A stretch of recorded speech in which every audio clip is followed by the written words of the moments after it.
sikhuluma indaba ukuthi-ke mntwana kwethu-ke ngake lakho ihlangothi kungenzeka kesinye isikhathi uthi nawuhleziko uzizwe ukuthi yazi namhlanje kunanandi irhehlezana ekufanele ngathana kube ngiyalivuma. Bathi-ke ngesinye isikhathi ugogo wathi umntwana khe nakayokwenda nandabuya azomtshela gogo yazi-ke ngapha sekunje ngapha sekunje, wadobha isigojwana wampha sona wathi ngiba usifake ngaphasi kwelimi ungasikhithizi. Ubaba lona akakhuluma wena ufake isigojwanesi uthule uthithi wenze siyeke ribona-ke asiphumi elimini lakho. Uma loya wenza njalo nakafika ekhaya kwathoma kwatjhuguluka izinto.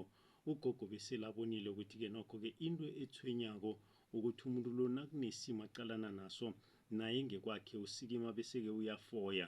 Nje-ke ukuze-ke angafoyi ngamagama, ukuze-ke angakuphimiseli izinto ezingakafaneli, kungcono ahlafunye namkha-ke abambe isigodo lesingelimini alwele ukuthi-ke singawi singaphumi emlonyeni wakhe.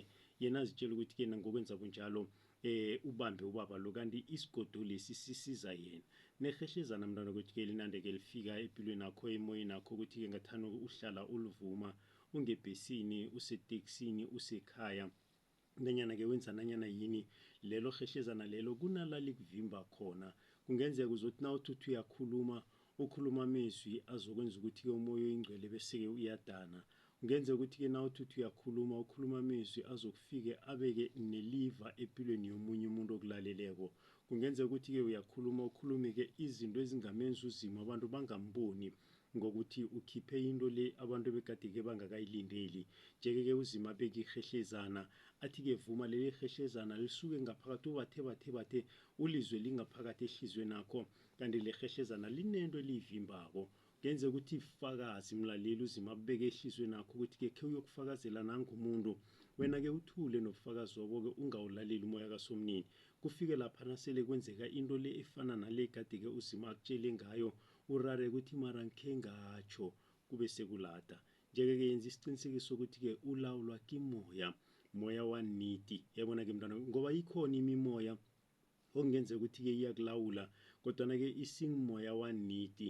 Nje-ke yenza isinyathelo sithatha igadango lokuthi-ke wenzeke lokho umoya waniti, moya utsho ukuthi-ke wantate, moya watheresho kube ngiwo-ke mntwana kwethu-ke obusako ngaphakathi kwakho.